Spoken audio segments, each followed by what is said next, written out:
जिसकी कसम खुद कुरान में अल्लाह ने फरमाई हो। मेरे अजीज 30वां पारा है, सूरे 3 के अंदर आता है, व तीन महबूब मुझे इंजीर की कसम, व जैतून मुझे जैतून की कसम, व तूर सीनीन मुझे तूर पहाड़ की कसम, व हादल बलदिल अमीन और मुझे उस शहर की कसम।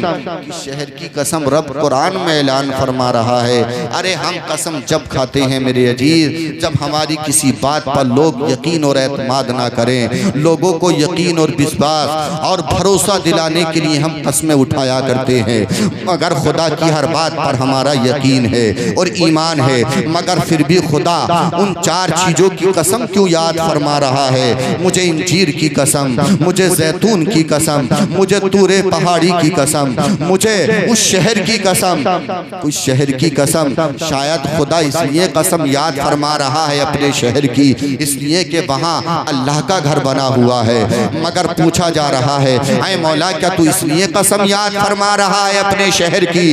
अब मक्का की कई जगह तेरा घर खाने काबा बना हुआ है। रब इरशाद फरमाता है, नहीं नहीं, मैं इसलिए कसम नहीं खा रहा हूँ कि मेरा घर खाने काबा बना हुआ है। मौला फिर किस लिए कसम खा रहा है? इसलिए कि यहाँ जन्नती पत्थर लगा हुआ है? नहीं नहीं, इसलिए भी कसम नहीं खा रहा हूँ।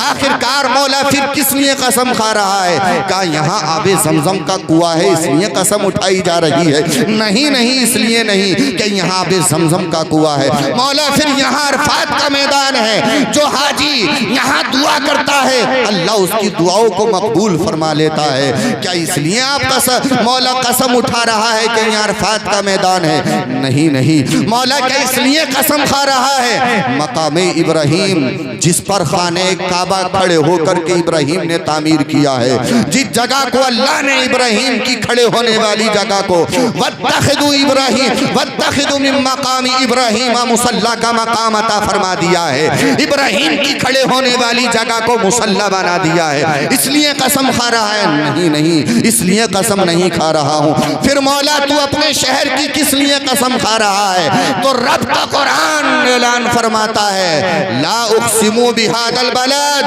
व अंत हिल्लुम बिहादल बलद। मैं इसलिए इस शहर की कसम खा रहा हूँ इसलिए कि इस शहर में मेरा मुस्तफ़ा जलवागर है।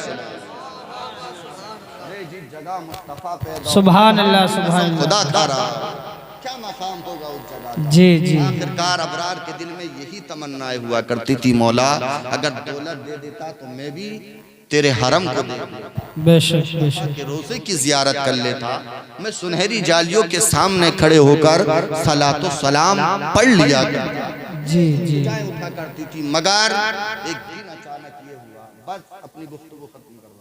अचानक ये हुआ कि जब अबरार मजदूरी करके शाम को घर वापस पलटा, चेहरे पर उदासी, आंखें नम हैं और चेहरे पर गम के आसार हैं, उदासी छाई हुई है और आंखों से आंसू टपक रहे हैं। शरीके हयात ने देखा तो कहा, मेरे शोहरे नामदार, मेरे सर के ताज, आज आपको किस चीज ने रुला दिया जी? आज आप इतना रो क्यों रहे हैं, परेशान क्यों हैं? चेहरे पर आपके शिकन है। आखिरकार मेरे अजीज इस दौर में इस तरह की लड़कियां मिलना बड़ा मुश्किल है। आज की खातून तो मेरे अजीज अपने शौहर के लिए इल्तिजाएं और दुआएं भी नहीं मांगती, मगर वो खातून थी जो अपने शौहर के लिए बहुत दुआएं और इल्तिजाएं मांगा करती थी। आखिरकार मेरे अजीज आज की औरतों ने घरों में नमाज न पढ़ने का एक मामूल सा बना लिया है। शायद ये समझती है कि मर्दों पर ही नमाज फर्ज है, हम पर नमाज फर्ज नहीं है। मगर याद रखना कि तुमको अल्लाह ने वो मकाम अता फरमा दिया है। मेरी माँ और बहनों, तुम्हारी हैसियत और औकात तो इतनी भी नहीं थी कि नबी के आने से पहले तुमको घर में परवरिश दी जाती। तुम्हारे जन्म होने के बाद में तुम्हें जिंदा दरगोर कर दिया जाता था, गड्ढा खोद करके औरतों को दफना दिया जाता था, किसी छत से नीचे गिरा दिया जाता था या गर्दन पर पैर रखकर मार दिया जाता था। मगर एहसान मानो अपने मुस्तफा का, जब मुस्तफा आए हैं खुदा ने इन औरतों के मकाम को इतना बुलंद कर दिया। नबी ने फरमाया अब औरतों को जिंदा नहीं दफनाया जाएगा, बल्कि खुदा ने महबूब की इल्तिजाओं को, दुआओं को मकबूल फरमाया। और नबी फरमाते हैं अब इनके कदमों के नीचे खुदा ने जन्नत अता फरमा दी। सुभान अल्लाह माशाअल्लाह। आखिरकार मेरे अजीज शरीक हयात ने कहा, मेरे शोहर नामदार आप इतने परेशान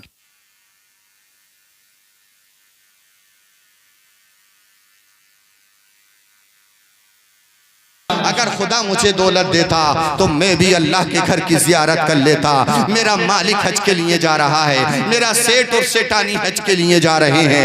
अगर खुदा ने मुझे भी दौलत दी होती, अगर मुझे भी माल दिया होता, अगर मुझे भी अमीर बनाया होता तो मैं भी अल्लाह के घर की जियारत के लिए रवाना हो जाता। बीबी ने अपने आंचल से अपने शोहर के आंसुओं को पूछा, खाना खिलाया और नमाज इशा अदा करने के बाद मैं शोहर को बिस्तर पर लिटाया और लिटाने के बाद मैं खुद खातून ने खाना नहीं खाया है और मुसल्ला लेकर के एक तरफ जाकर के खुदा की बारगाह में इल्तिजाए करती रही, फरियाद करती रही, दुआएं मांगती रही। परवरदिगारे आलम, आज तक तेरी इस गरीब बंदी ने तुझसे कभी दौलत की तमन्ना नहीं की है, दौलत की आरज़ू नहीं की है, कभी तुझसे मौला इसने माल नहीं मांगा है, चाहो हशमत नहीं मांगी है मौला, कभी इसने औलाद की भी ख्वाहिश नहीं की है। मगर मौला मैं तुझे वास्ता देती हूँ जनाबे सैयदा तैयबा ताहिरा फातिमा का, मौला फातिमा के सदके मेरे शोहर को अपने घर की ज़ियारत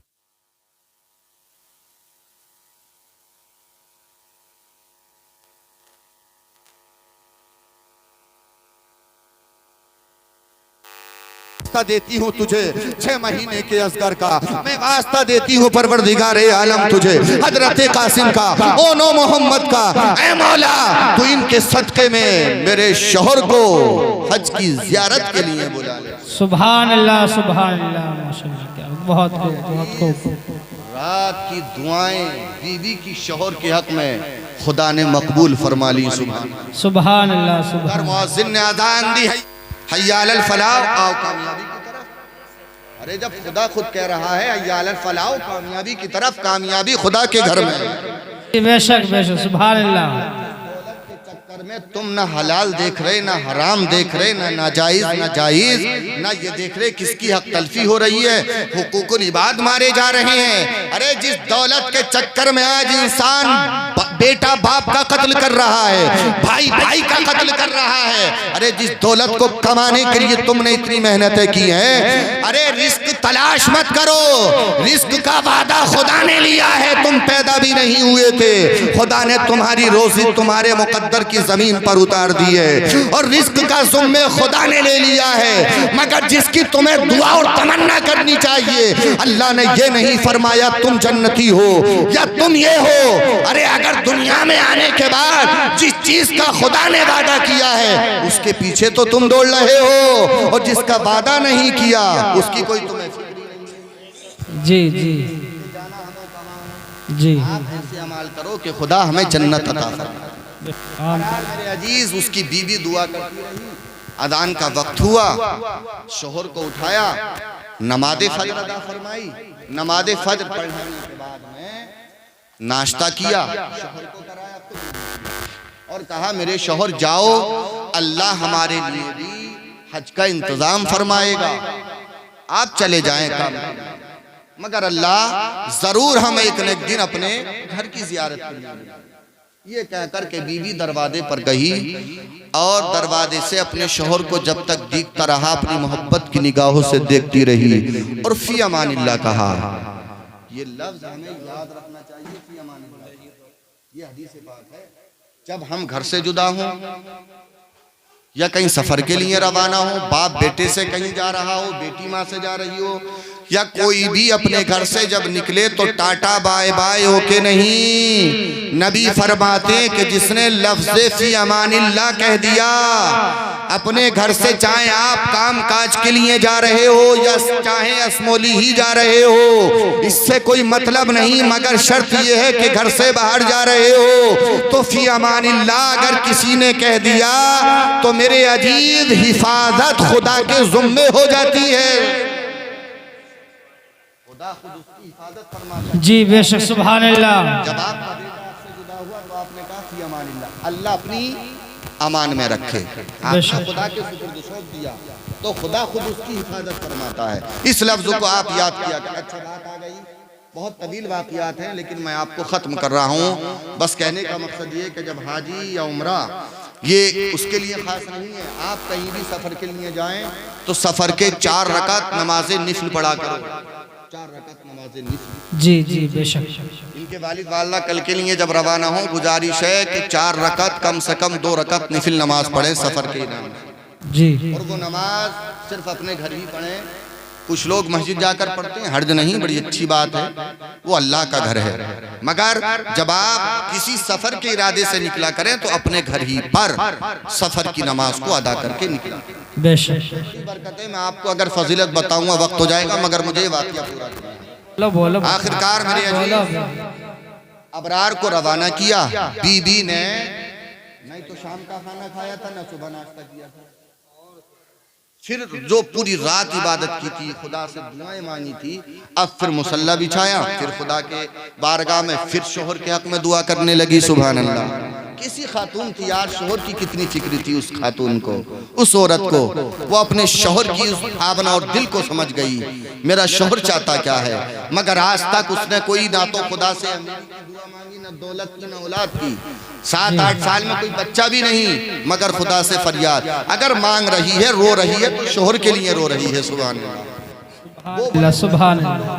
कि जिनकी बीवियां इस काबिल हैं जो अपने शोहर की फीलिंग को और अपने शोहर के इन इरादों को समझा करती हैं। जी बेशक। मेरे अजीज शोहर चला गया, मुसल्ला बिछाया, फिर इबादत करने लगी। भूखी और प्यासी तो थी ही मेरे अजीज, भूख और प्यास की वजह से गश खाकर जमीन पर गिर गई, ताब न ला सकी, बेहोश हो गई। ना तो मेरे अजीज उस खातून पर पानी के छींटे देने वाला कोई है, इसलिए कि शोहर था, शोहर मजदूरी के लिए जा चुका है। अब खातून अकेली घर में है, रात और दिन दुआ करते करते शोहर के हक में बेहोश होकर जमीन पर गिर पड़ी है।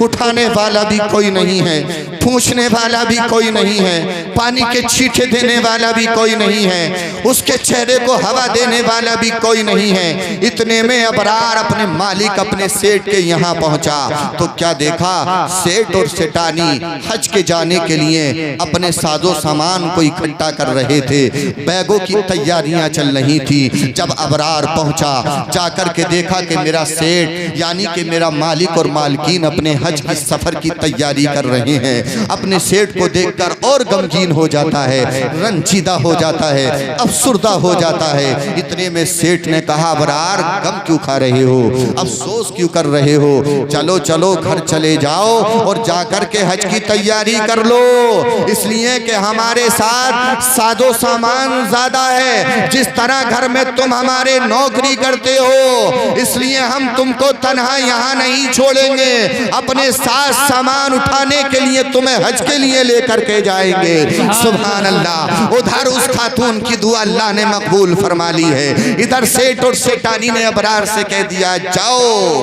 तुम भी हज की तैयारी कर लो। सुभान अल्लाह, सुभान अल्लाह, माशाअल्लाह। बीबी की दुआ शोहर के हक में। सुभान सुभान अल्लाह। आखिरकार अबरार ने कहा, मालिक मेरी मजाक क्यों बना रहे हो, गरीबी का मजाक क्यों उड़ा रहे हो, मैं बहुत दिल टूट चुका है मेरा।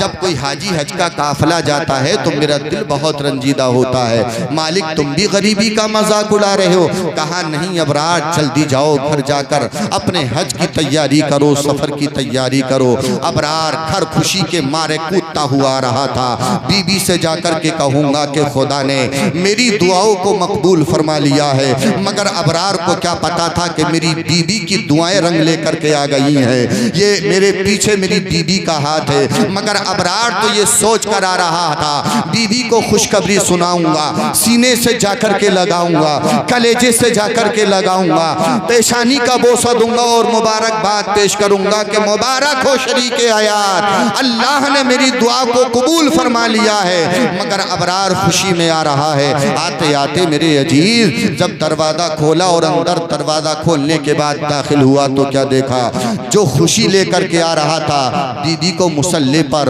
गमशुदा पाया तो सारे अरमान ठंडे पड़ जाते। अल्लाह अकबर। मेरी बीबी को क्या हो गया है, ये बेहोश क्यों पड़ी है, मैं तो मुबारकबाद देने के लिए आया था। आखिरकार अबरार ने पानी भरा, गिलास में लिया और कुछ आयतें पढ़कर अपनी बीबी के चेहरे पर छींटा मारा। बीबी होश में आ जाती है और होश में आने के बाद अबरार ने सीने से लगाया और कहा, मुबारक हो शरीक हयात, अल्लाह ने हमें भी हज के लिए बुला लिया है। सुभान अल्लाह। बीबी ने जब इतना सुना कहा, मेरे सर के ताज कहो, क्या दोबारा क्या कह रहे हो? तो शोहर ने फिर कहा, अल्लाह ने हमारी दुआओं को मकबूल कर लिया है। तो मेरी अजीज़म हजरात, उस अबरार की बीवी ने कहा था, मुझसे जुदा हो जाओ, मुझे छोड़ दो। आपने जल्दी से वुजू बनाया और वुजू बनाकर 2 रकात नमाज़े निफिल शुक्राने के अदा किए और कहा कि मौला तेरा लाख लाख शुक्र है कि तूने मेरी रात की दुआओं को कबूल फरमा लिया। सुभान अल्लाह, सुभान अल्लाह, माशाअल्लाह, बहुत अच्छे। जब इतना कहा, बहुत तवील वाक़या, मुख्तसर ये है, बस 2-4 जुमले लास्ट के सुन लें। अबराम ने कहा, अब मैं नहीं जाना चाहता। जब बीवी की हालत को देखा, अबराम ने कहा, मैं नहीं जाना चाहता। कहा, मेरे सर पे बड़ी ख्वाहिशों से तो अल्लाह ने ये दिन दिखाया, बड़ी दुआओं के साथ आप जाने से इनकार कर रहे हैं। कहा, मेरी शरीक हयात, ये बताइए आप मेरे सिवा आपका है ही कौन? रोज़ाना मैं मेहनत मजदूरी करके लाता हूँ और आपको खाने पीने का सामान लाता हूँ, तब जाकर हम तुम्हारी ज़िंदगी गुजर बसर हो रही है। मैं नहीं रहा तो फिर तुम्हारी हिफाजत कौन करेगा? तुम्हारी देखभाली कौन करेगा? तुम्हारा ख्याल कौन करेगा? तो अबरार की बीबी ने कहा था, मेरे शौहरे नामदार, जो खुदा बिना दौलत के हज पर बुला सकता है, जो खुदा बिना दौलत के हज पर बुला सकता है, वो खुदा बगैर शौहर के एक औरत की परवरिश भी कर सकता है। बेशक, सुभान अल्लाह। वो खुदा इस चीज पर कादिर है। इन्नल्लाह अला कुल्ली शैइन कदीर, बेशक खुदा हर चीज पर कादिर है। बेशक, सुभान अल्लाह। खुदा ने बगैर दौलत के तुमको हज पर बुला लिया है, तो तुम्हारे बगैर खुदा मेरी भी हिफाजत फरमाएगा। बेशक, सुभान अल्लाह। वक्त बहुत है और वक्त अभी वाक़िया मुकम्मल नहीं हो पाया और मैं करना भी नहीं चाहता क्योंकि काफ़ी तवील वाक़िया है। हजरत की भी थोड़ी देर गुफ्तगू होगी। बहरहाल अल्लाह पाक हम सबको मौला इस महफिल के सदक़े में हम सबको ज़ियारत हरमैन शरीफ़ैन अता फरमाए। याद रखना, जब हाजी हज के लिए या उम्रा के लिए आप जाते हैं तो फरमाया, हदीसों में ये जाता है, जब इंसान की पहली नज़र काबे पर पड़ती है तो जो दुआ दिल में होती है, पहली नजर में जो भी आप जायज दुआ मांगो, अल्लाह उसको कबूल फरमाता है। अब हाजी इस सोच में पड़ जाता है कि मैं करूं क्या, कौन सी दुआ मांगूं? सिर्फ दुआ एक ही कबूल होती है। अब जिस चीज की वो तमन्ना कर रहा है, बीबी ने भी कहा, बेटों ने भी कहा, दामादों ने भी कहा, सब ने कहा हमारे लिए ये दुआ मांगना, हमारे लिए ये दुआ मांगना। अब ऐसे आलम में जब उसकी नज़र काबे पर पड़ेगी तो बताओ वो सब दुआएं भूल जाता है खुदा के जलवों को देखकर। सुभान अल्लाह। काबे पे पड़ी जब पहली नज़र, क्या चीज़ है, दुनिया भूल गया। इंसान दुनिया भूल जाता है जब काबे पर नजर पड़ती है। तो चाहिए ये कि इंसान को कोई एक दुआ नहीं मांगनी चाहिए पहली नजर में। मैं ये बता रहा हूं, जब आपकी नजर काबे पर पड़े, दोनों की आपकी, तो आप दिल में ये दुआ कर लेना कि मौला जब तक जीऊं मेरी हर दुआ को कबूल फरमा लेना। सुभान अल्लाह। बस आपकी हर दुआ कबूल होती चली जाएगी। ये दुआ मांगना कि मौला मैं जब तक जीऊं मेरी हर दुआ कबूल फरमा। ये दिल में अगर आपने अहद कर लिया और ये दुआ पहली ही नजर में मांग ली तो अल्लाह आपकी हर दुआओं को कबूल फरमा। अब आप एक ही दुआ करें कि अल्लाह मेरे साहबजादे को जो है बेटा अता कर दे, तो आप सिर्फ एक ही दुआ में रहें। तो लिहाजा ऐसी दुआ मांगो कि जो आपको फायदा जीते जी मिलता रहे कि मौला जब तक जीऊं मेरी हर दुआ को इस नजर के सदके कबूल फरमा ले। और जब आप जाएं तो तमाम अपने ख़ानदान वालों से, अपने बेटों से, अपने बस्ती वालों से, रिश्तेदारों से तमाम माफ़ी तलफ़ी करके जाएं, बेजार होकर के जाएं। किसके दिलों में कोई बुग़्ज़ व कीना अदावत व हसद हो तो आप उसको निकालें, गले मिलें, दिल बिल्कुल साफ करके जाएं, बिल्कुल पाक व साफ करके यहाँ से।